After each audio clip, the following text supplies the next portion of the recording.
बाद आप सभी का एक बार फिर से बहुत बहुत स्वागत है। अब बात करेंगे हम हाइपरबैरिक ऑक्सीजन थेरेपी के बारे में। HBOT थेरेपी के जरिए कई गंभीर बीमारियों से निजात पाया जा सकता है। मसलन चोट, दर्द, स्ट्रोक या दूसरी बीमारियों से राहत पाने के लिए ऑक्सीजन की मदद से यह थेरेपी की जाती है, जो कि बहुत हेल्पफुल रहती है, बहुत कारगर साबित होती है। इसके अलावा जब हम HBOT की बात करते हैं तो इसका इस्तेमाल एंटी एजिंग के लिए भी किया जाता है। ग्लोबस हॉस्पिटल काकादेव कानपुर में HBOT यानी कि हाइपरबैरिक ऑक्सीजन थेरेपी की सुविधा उपलब्ध है। चलिए अब हम डॉक्टर RK सिंह से इस थेरेपी के बारे में जानते हैं।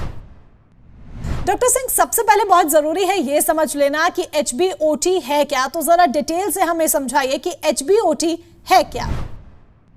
आज से लगभग 2 वर्ष पूर्व इजराइल में एक एक्सपेरिमेंट किया गया, जिस एक्सपेरिमेंट में 64 साल से अधिक आयु के लगभग 65 लोगों को ये थेरेपी दी गई। ये एक ऐसी प्रक्रिया है जिसमें हम 100% ऑक्सीजन वायुमंडल के तापमान से 2 या 3 गुने दबाव पर देते हैं। इससे ये होता है कि हमारे जिन भागों में ऑक्सीजन नहीं भी पहुंचती है या ब्लड नहीं पहुंच रहा है, वहाँ भी ऑक्सीजन 14 गुना पहुंचने लगती है। हाइपरबैरिक ऑक्सीजन थेरेपी देने के लिए, जिसको हाइपरबैरिक ऑक्सीजन थेरेपी देनी होती है, उसके लिए 2 तरह के सिस्टम होते हैं। एक मोनोप्लेस सिस्टम कहलाता है, यानी सिंगल आदमी को देने के लिए। एक मल्टीप्लेस सिस्टम कहलाता है, जिसमें कई लोग एक साथ ऑक्सीजन थेरेपी ले सकते हैं। इसमें सामान्य एरोप्लेन की तरह एक कैप्सूल होता है, उसमें सब लोग बैठ जाते हैं और उसमें वायुमंडल से 2 से 3 गुने तापमान पे उन्हें ऑक्सीजन थेरेपी दी जाती है, जिसकी बनावट लगभग दिखाए गए इमेज में है। जैसे ये एक इमेज है, इसमें आप देखिए एक नॉर्मल आर्टरी या धमनी है जिसमें ब्लड जा रहा है, तो इसमें तो ऑक्सीजन चला जाएगा।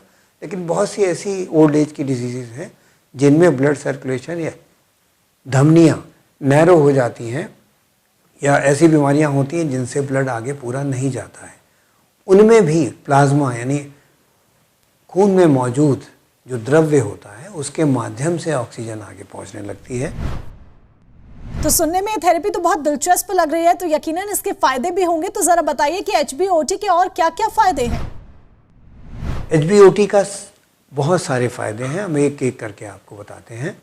जैसे सबसे बड़ा फ़ायदा मैंने पहले ही आपको बताया कि हमारे बायोलॉजिकल क्लॉक रिवर्स हो जाती है। इसका मतलब ये हुआ, हमारे सेल्स में क्रोमोसोम्स होते हैं और हर क्रोमोसोम के एंड में एक टेल होती है जिसको हम लोग टेलोमियर कहते हैं। उम्र के साथ कोशिकाएं विभाजित होती हैं, तो हर बार हमारी इस टेलोमियर की लेंथ कम होती चली जाती है, और जब ये 0 हो जाती है तो हमारी कोशिकाएं विभाजित होना बंद हो जाती हैं। इनको हम लोग सेंसेंट सेल्स या निष्क्रिय कोशिकाएं कहती हैं, और यही निष्क्रिय कोशिकाएं आसपास की कोशिकाओं को नुकसान पहुंचाती हैं, जिससे हमें ओल्ड एज में होने वाली बीमारियां होती हैं। हाइपरबैरिक ऑक्सीजन थेरेपी में टेलोमियर की लेंथ बढ़ने से दैट मीन्स हमारी बायोलॉजिकल एज बढ़ जाती है। दूसरा सबसे बड़ा फ़ायदा होता है कि जो निष्क्रिय सेल या सेंसेंट सेल्स हैं, इनकी पॉपुलेशन 38% तक कम हो जाती है अगर हम 3 महीने की इलाज लेते हैं। तीसरा सबसे बड़ा फ़ायदा है कि ये पहले एक मिथ था कि हमारा ब्रेन जो बचपन में है वो बड़ेपन तक सेम रहता है। ऐसा नहीं है। जैसे हमारे स्किन के सेल विभाजित होते हैं, बालों के सेल विभाजित होते हैं, हड्डी के सेल विभाजित होते हैं, उसी तरह हमारे ब्रेन सेल्स भी विभाजित होते हैं। तो ओल्ड एज में ये ब्रेन सेल, क्योंकि टेलोमियर की लेंथ कम हो गई, तो ब्रेन सेल एक लिमिट के बाद विभाजित होना बंद हो जाते हैं, जिनसे हिप, अल्जाइमर्स, पार्किंसंस, इस तरह की डिजीज़ आती हैं। तो ये भी नए सेल्स, नए न्यूरो सेल्स को बनाना शुरू कर देता है, तो इससे नए नर्व सेल्स के निर्माण में हेल्प मिलती है।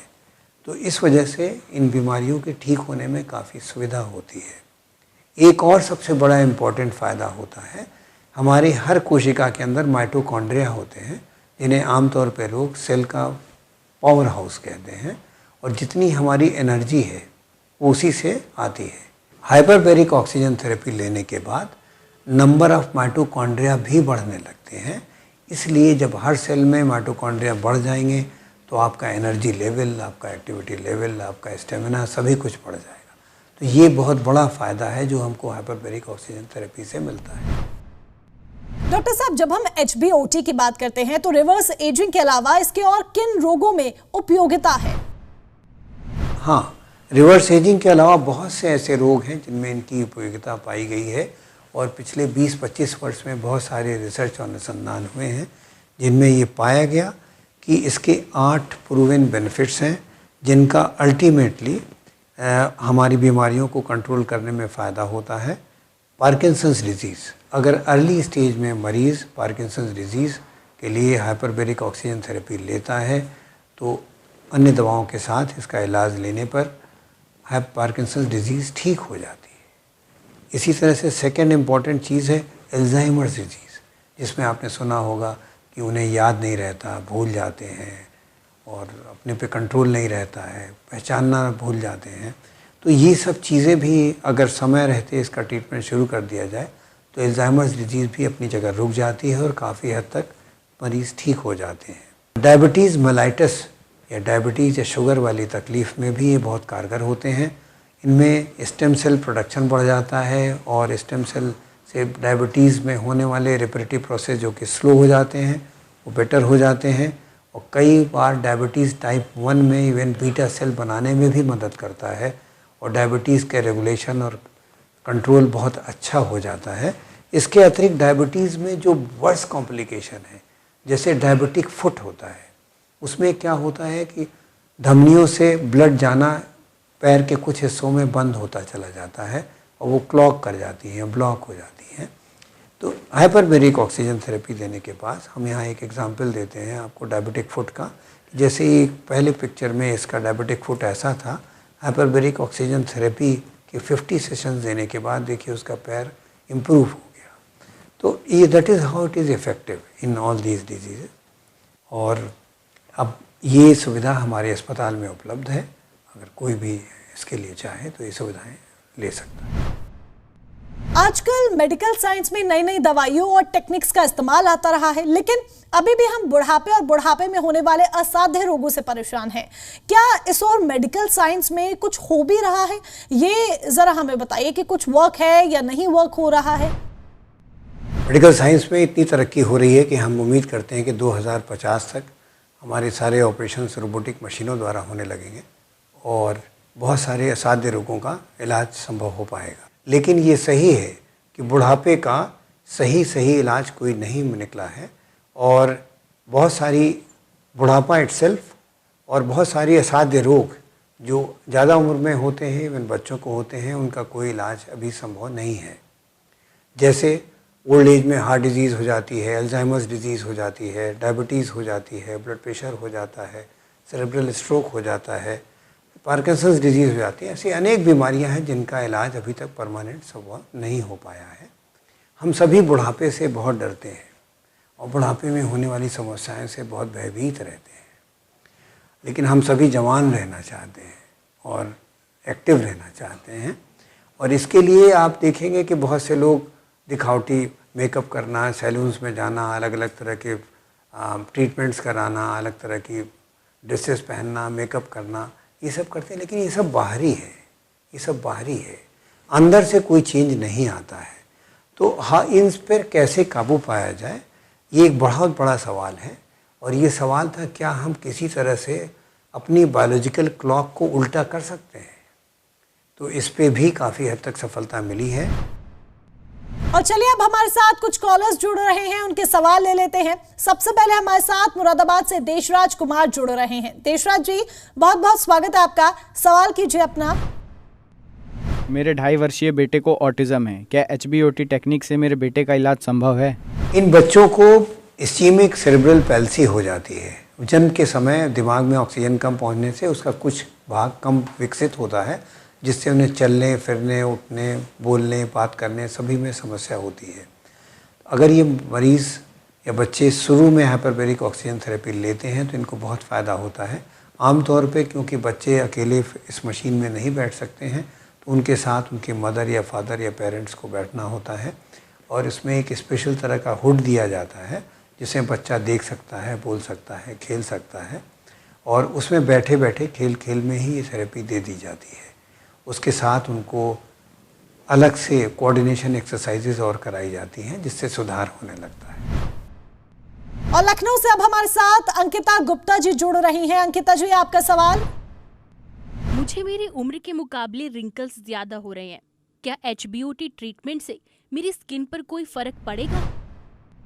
इसमें एक बहुत इम्पॉर्टेंट चीज़ समझने की है कि हाइपरबैरिक ऑक्सीजन थेरेपी से हमारी त्वचा में कोलेजन फॉर्मेशन बढ़ जाती है और ऐसी बहुत सारी स्टडीज़ हैं कि अगर ये 40 to 60 सेशंस लिए जाएं तो हमारे महीन रिंकल्स धीरे धीरे ख़त्म होने लगते हैं।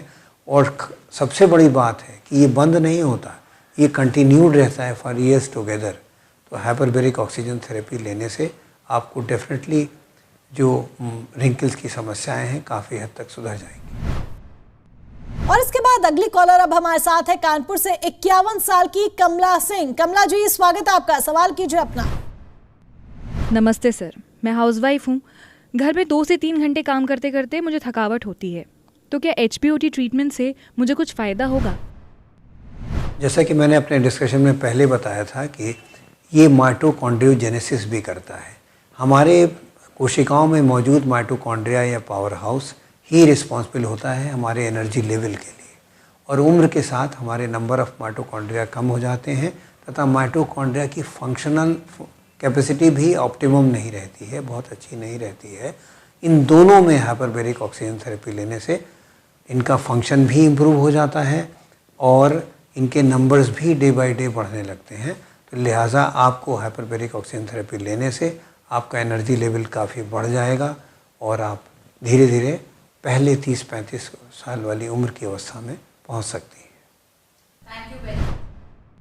तो HBOT में ऑक्सीजन शरीर के उस हिस्से तक पहुंचाया जाता है जहां पर डेड सेल होते हैं। ऑक्सीजन की मदद से उस हिस्से को हील किया जाता है जिससे मरीज को राहत मिलती है। बुढ़ापे में अक्सर असाध्य रोग हो जाते हैं जिनसे निजात पाने के लिए HBOT एक वैज्ञानिक तरीका है। हमें उम्मीद है कि इस खास शो के जरिए आपको गठिया रोग और साथ ही HBOT ट्रीटमेंट के बारे में काफी कुछ जानने समझने को मिला होगा और आपने इसको गंभीरता से समझा भी होगा। आज के हमारे इस खास शो में बस इतना ही। आप बने रहिए हमारे साथ।